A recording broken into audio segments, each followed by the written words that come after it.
ఈనాటి top story 3 ఒక బాలుడికి బేడీలు వేసి తీసుకుని పోవడంపై మెదక్ జిల్లా పోలీసులపై విమర్శలు వెల్లువెత్తుతున్నాయి.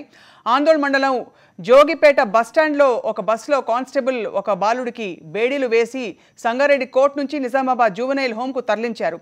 ఈ ఘటనపై సాధారణ ప్రజలతో పాటు ప్రజా సంఘాల నాయకులు కూడా తీవ్ర ఆగ్రహం వ్యక్తం చేస్తున్నారు. మరోవైపు ఆ ఘటనను రాష్ట్ర బాలల హక్కుల కమిషన్ సీరియస్గా తీసుకుంది. ఈ మేరకు మెదక్ ఎస్పీకి నోటీసులు జారీ చేసింది.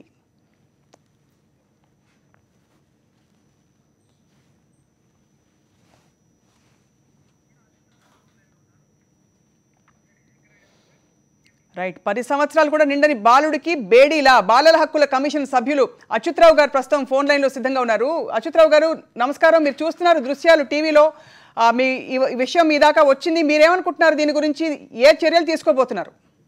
ఇప్పుడు ఈ విషయంలో చూస్తే గతంలో కూడా ఇట్లాంటి ఒక 4-5 సంఘటనలు జరిగినాయండి, వరంగల్ జిల్లాలో, మిగతా జిల్లాలలో కూడా. Right sir.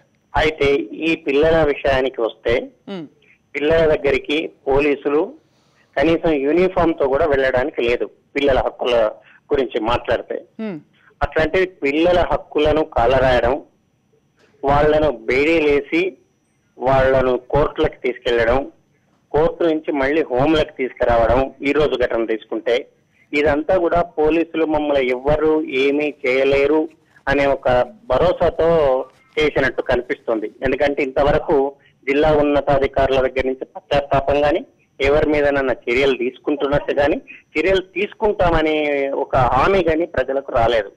అయితే బాలల హక్కుల పరిరక్షణ కమిషన్ ఈ రోజు వెంటనే స్పందించి జిల్లా ఎస్పీకి ఆదేశాలు జారీ చేస్తూ వారంలోగా ఈ ఒక్క సంఘటన మీద పూర్తి వివరణ ఇవ్వమని కోరింది. అలాగే బాలల హక్కుల పరిరక్షణ కమిషన్ రాష్ట్రంలో ఉన్న మన హోంశాఖ కార్యదర్శికి కూడా దృష్టికి కూడా ఈ విషయాన్ని తెస్తూ ప్రభుత్వానికి కూడా సిఫారసు చేస్తూ ఇట్లాంటి సంఘటనలు జరిగినప్పుడు చాలా తీవ్రమైన చర్యలు తీసుకోమని చెప్పేసి మేము సిఫారసు చేయనున్నాం. అంటే ఇప్పుడు గతంలో సార్ అచ్యుతరావు గారు, అంటే ఇలాంటి మీరు సిఫార్సులు చేసినప్పుడు యాక్షన్ తీసుకున్న సంఘటనలు ఉన్నాయా మనకి? ఖచ్చితంగా ఉన్నాయండి. ఒక అతనికి జైలు శిక్ష పడింది, తర్వాత ఇంకో అతన్ని మొత్తం ఉద్యోగాల నుంచి తీసేశారు. ఎందుకంటే ఇది చాలా పెద్ద నేరం. ఇప్పుడు పిల్లవాడు నేరం చేశాడు, తీసుకెళ్తున్నాము అని చెప్తున్నాడు. పిల్లవాడు చేసిన దొంగతనం 200, 300 ఏదన్నా కానివ్వండి, చిన్న పిల్లలు చేసినప్పుడు అది అంత పెద్ద నేరంగానే పరిగణించరు దాన్ని. అయితే ఈ పోలీసులు చేసింది పెద్ద నేరం, చాలా పెద్ద నేరం. అంటే సార్ ఒక్క క్షణం చట్టపరంగా అంటే రూల్స్ ఏం చెప్తున్నాయి అవన్నీ అటు ఉంచితే, అసలు అంటే ఒక బాలుడి మనోభావాలు ఏ విధంగా దెబ్బతింటాయని మీరు అనుకుంటున్నారంటే ఇలాంటి ఒక బాలుడి మనోభావాలు ఎలా దెబ్బతింటాయంటే ముఖ్యంగా బాలుడికి బేడీలు వేయడమే కాకుండా బస్సులో బహిరంగంగా తీసుకెళ్లారు. బేడీలేసి బస్సులో బహిరంగంగా తీసుకెళ్లినప్పుడు బస్సులో ఉన్నవాళ్ళు, అక్కడ బస్ స్టాండ్ లో చూసిన వాళ్ళు ఎవరైనా ఇతను ఈ పిల్లవాడు ఏదో నేరం చేశాడు, కఠినమైన నేరస్తుడు కాబట్టి ఇట్లా బేడీలేసి తీసుకొని వెళ్తున్నారు అని చెప్పి అనుకునే అవకాశం ఉన్నది.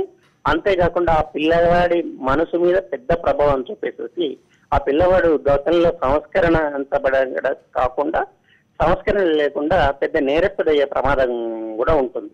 అయితే ఇట్లా బహిరంగంగా తీసుకెళ్లడం అన్నది తగదు. ముఖ్యంగా ఈ ఏదైతే హోమ్స్ ఉంటాయో ఆ హోమ్ అనే దాన్ని కూడా తెలియకుండా కానిస్టేబుల్ ఏం మాట్లాడుతున్నాయంటే జైలు నుంచి కోర్టు తీసుకెళ్తున్నా అంటాడు. పిల్లలకు జైలు అనేది ఉండదు, జైల్లో పెట్టడం అనేది ఉండదు. అంతేకాకుండా ఇక్కడ పిల్లవాడిని జైల్లోకి తీసుకుపోతున్నామని చెప్పి అందరి ముందర చెప్పడం అన్నది చాలా పెద్ద నేరం. ఈ నేరం చేసిన వాళ్ళు కానిస్టేబుల్ తీసుకెళ్లినా మిగతా అధికారులు తీసుకోవడానికి ప్రోత్సహించవచ్చు. వీళ్ళకి 7 ఏళ్ల వరకు శిక్షపడే అవకాశం ఉంది. ధన్యవాదాలు అచ్యుతరావు గారు. తప్పకుండా చర్యలు తీసుకుని ముందుకు వెళ్తున్న ఈ విషయం అనేసి ఆశిస్తున్నాం. ధన్యవాదాలు sir. And evening edition sign off చేస్తూ world number 1 badminton player Saina Nehwal తన ఫేవరెట్ బాలీవుడ్ స్టార్ బాద్షా షారుఖ్ ఖాన్ను కలిసింది. రోహిత్ శెట్టి తన దిల్వాలే సినిమా చివరి అంచె షూటింగ్ను హైదరాబాద్లో జరుపుతున్నారు. తన ఫేవరెట్ స్టార్లు షారుఖ్ ఖాన్, కాజోల్ ఇద్దరు ఆ షూటింగ్ కోసం హైదరాబాద్కు వచ్చారని తెలుసుకున్న వారితో టైం తీసుకుంది సైనా తొలుత కాజోల్ని కలిసింది. ఆమెతో కాసేపు గడిపాక షారుఖ్ని కలిసింది. షారుఖ్కు తన యోనెక్స్ ర్యాకెట్ను ప్రజెంట్ చేసింది. అండ్ తండ్రి హర్వీర్, అక్క అన్షుతో పాటు షారుఖ్ని కూడా సైనా కలిసింది.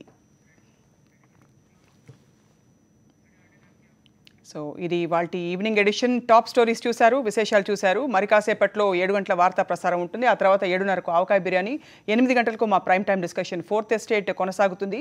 ప్రస్తుతానికి సైనింగ్ ఆఫ్ ఫర్ నౌ. మళ్ళీ కలుద్దాం ఈవినింగ్ ఎడిషన్లో. Stay tune to Sakshi TV. ఇవాల్టి top 3 stories, breaking news, live updates తో మీరు చూస్తున్నారు ది ఈవినింగ్ ఎడిషన్.